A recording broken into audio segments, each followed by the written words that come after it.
My poor husband doesn't even understand why I have the ick now. My husband knows that I'm addicted to a new romantic series because of the way I ignore him and get mad easily. I just gotta ask, what in the world is going on? For all of you who are not as tapped in as I have somehow become, we have some craziness going on surrounding this show called Off Campus, which is in season 1 with only 8 episodes, and so far it has been nothing but having wives drooling all over social media, forgetting they got husbands and kids. I mean, it's just absolutely insane, and you know it's crazy because I'm literally sitting here talking about it at halftime during the Knicks and Spurs finals game. That being said, I am going for the Knicks even though I'm a Golden State fan. Don't know what it is, but I like Jalen Brunson, man. He can play. Bringing it right back in though. You see, this content started popping up on my feed just about a week ago when there was a video of a woman whose kids were checking her as a married woman for drooling over this male character in this show, and I was absolutely just astonished. I mean, I could not believe it. You have a woman with kids who have more respect for her relationship than she did, because not only did her kids have to check her, but she then found it worthwhile to go and post on social media as a married woman how she was drooling over another man. And as I stated in that video, that was not something that was only going on with that one woman, but that's a theme of things that are starting to become a trend, especially surrounding this show Off Campus. And y'all, I can't lie, it got me so hot I can't not talk about it. So y'all, I selected 5 clips that actually came across my page that we're gonna look at. We're gonna read through some comments as well and see the discourse that's going on about this topic. And we're gonna talk about the disgusting behavior that's coming from the culture surrounding this conversation that's creating the environment for people to feel comfortable to speak like this openly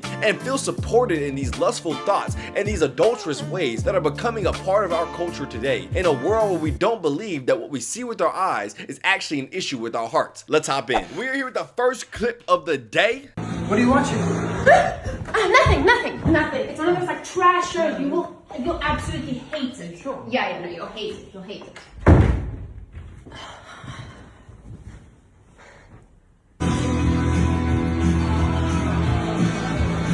Alright y'all, I mean, first and foremost, it's a problem the fact that she had to push her husband out the room. Anything you cannot do in front of your partner is probably a problem. As I spoke about in my first short video covering this topic, there is a verse in the Bible where Jesus tells us that even if we look upon somebody with lust, we have committed adultery in our heart. While obviously single people cannot commit this sin of adultery because there is nobody in which they are in covenant with, this is a verse that articulates the understanding that lust is not just something that you commit with physical actions. I just said physical actions, but lust is not just something that you commit with physical actions, but it's something that you can also commit in your heart by just looking at people with your eyes. And as the Bible clearly conveys, your eyes are genuinely a window to your soul, because what we are giving access to and taking in definitely has an impact on us in our lives. While Jesus articulates what you take in is not what defiles a man, but what comes out, it is very important to understand what we are taking in will impact what is coming out of us. And so here, watching this video, we get our first representation of people taking in things in their private time, not believing these things are going to come out in their relationship. Once again, it's already a problem that she has to hide this time away from her husband, but you see, the huge issue is what she is feeling in her private time away from her husband with, because there is a bond that she is beginning to create not only with the television show, but the lust that she is giving into towards this character in this show, that she's beginning to internalize feelings towards, maybe not in a way of willingness to leave her husband yet, but day after day after day, watching this television show, internalizing those thoughts will definitely begin to come out in your relationship, whether she realizes it or not. And for those who may think that I'm jumping over the lines, just look at this one.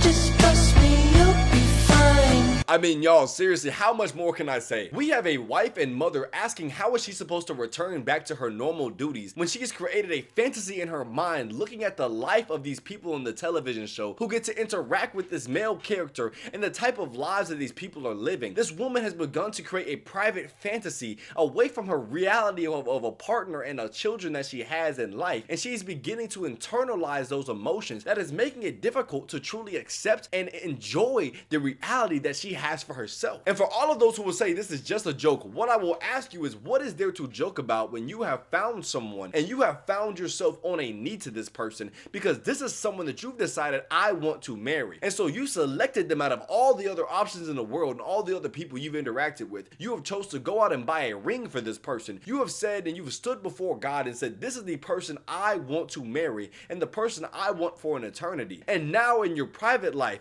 after making a public confession, say saying that this is the person I'm going to marry, you are finding yourselves in your private time looking at other people, lusting after other people, when you already have a person who is of your own and all for yourself. And let it be known and be clear, we love to talk about my missing rib, but we all so busy looking over here at all the other meat in the world. And once again, this is not just about the women who are posting it, it is about the overall culture surrounding this conversation. I mean, y'all just take a moment and look at the comments surrounding these people's posts. We have this person saying, I am in the exact same boat. Girl, I love you. Keep reading the books. I've watched it 3 times and now I'm still unwell. My sympathies because I'm too suffering from this trauma. Like, y'all, I must be honest, it wasn't even the main post that was truly driving me to make this video. It was honestly when I realized how many other people were feeling like this was an okay thing to accept in their own hearts, and feeling like it's something that in our private time we should be willing to accept. And it's so interesting because do we not owe to people the same respect in our hearts that we do to their face? And truly, this one comment perfectly describes how I feel. Women always make these videos, then when called out, it's only satire, it's not that deep, while actively showing off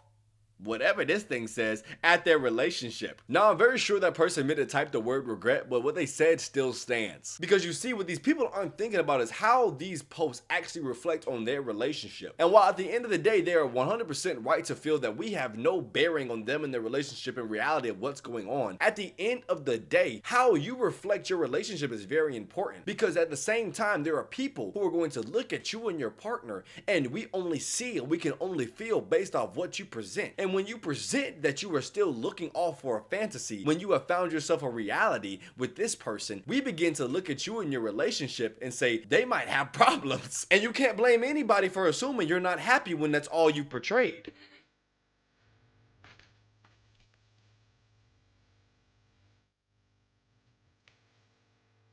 Haha, that's okay. Not everyone can be as perfect as Garrett Graham. My poor husband doesn't even understand why I have the ick now. My husband knows that I'm addicted to a new romantic series because of the way I ignore him and get mad easily. Girl, you're so funny. Oh my gosh, you're so funny. Hold on. Hold on. Oh, don't do that. Don't do that. Don't do that, girl. Don't do that. You funny. You funny, girl. You funny. No, like, real talk though, that's absolutely terrible. I mean, that's actually bad, chat. Like, at some point, the satire and the jokes just leave the room, and we have to begin to ask ourselves, when all they're doing is telling us exactly how they feel, where's the joke? And I want to make this very clear, this video is not just about women, because I truly believe that we overlook how often men do the exact same things, and not only with television shows, but how they interact with people in real life, how we interact with people at the gym, and the most quiet secret thing people don't like to talk about. And this goes on with men and women, but men, we know good and dang well, especially with young men, this actually happens with a lot of us more often, the addiction with pornography. And all those things should be talked about in the exact same light. But you see, the problem is that publicly nobody will ever acknowledge pornography as something that is good and okay. But you see, the conversation around off campus and many other things just like it, whether it be lustful romantic books that often are really just pornography books without the imagery, and many other movie and television series where men and women are depicted in lustful ways in order to grab your attention in such a way, and we are inviting these images and pictures into our heart as people who may be in relationships and even as single people, because at the end of the day, these are not healthy things to be consuming. And when I say consuming, I'm not talking about in the aspect of watching. There is nothing wrong with watching a television show. There is 100% something wrong with watching pornography. But when we are interacting with content in a way that is unhealthy, the consumption of it becomes an issue in and of itself. Because if you cannot consume content that is meant to be entertaining without building a relationship in your private space that begins to have effects in how you interact with your own partner in real life, there is an issue. And when you are a single person who is dealing with maybe loneliness or lust that may not be able to escape the vessel, there is an issue when you begin to pour all your feelings and attention into content instead into a place that is actually beneficial. And this channel, obviously being a Christian channel, we know good and dang well how we feel about this and how us Christians ought not live like this in the first place. I don't expect anything else from the world, and obviously if any of these women are worldly women, I expect this from them, and that's okay. But the culture around it must be different. And as Christians, we are called to be different, especially in a culture that looks to be the same. Now we have 2 more clips. I just want to kind of look at these real quick. They're basically just going to reiterate the exact same thing, but I just want to really make sure that we push the point of just how many fans of people this really goes over. Like, it's not just dating and not just marriage, like it's really both.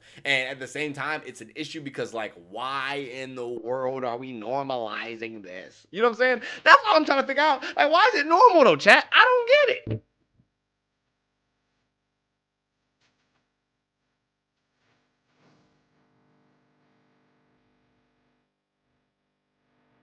And me, you know, I'm 56 years old. Damn! I'm sorry.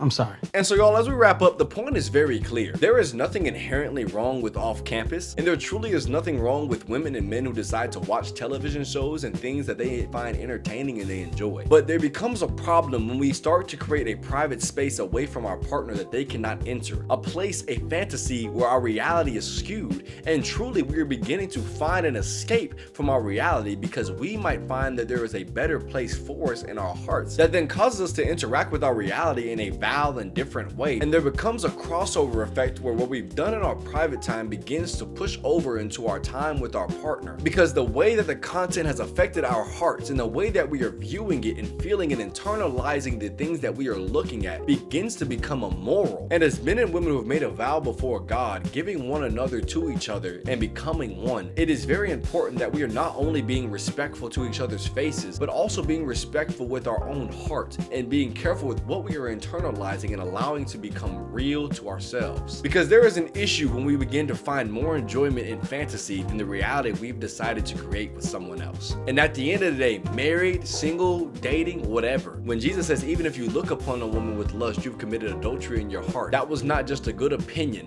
but that was a fact coming from our one and only Lord and Savior. And so we ought to move as advised and be careful with what we are watching and taking in, and especially how we are interacting with it. And so y'all, I just had to talk about it because I believe the off-campus conversation was just getting absolutely insane, and it's probably going to continue to be. But as Christians and believers in Christ, we are called to be different. And so hopefully this will just remind us that in a world that is consistently beginning to okay immorality, allowing things to be normalized, that we are called not only to live apart from, but to abhor. We as Christians must continue to walk towards Christ even as the world walks away. And so we can look at this and see where the world is heading and be reminded of where we are called to walk, even in a time where everybody else is facing the opposite way. All that being said, y'all, make sure y'all leave a like, comment, and subscribe, and let me know how y'all felt about this content, as this being one of my first videos kind of surrounding this conversation. We've done other videos like this in the past, but it's been about a year now, so I'm really happy to kind of get back to this because I truly do enjoy this type of content. But y'all let me know down below what other conversations y'all would like me to have, what other things y'all like me to research and get into, because I'm gonna let y'all know right now I am excited and I would love to do so. All that being said, make sure to leave a like, comment, and subscribe, and I pray you enjoy the vibe. Being one limited beat, and we are out.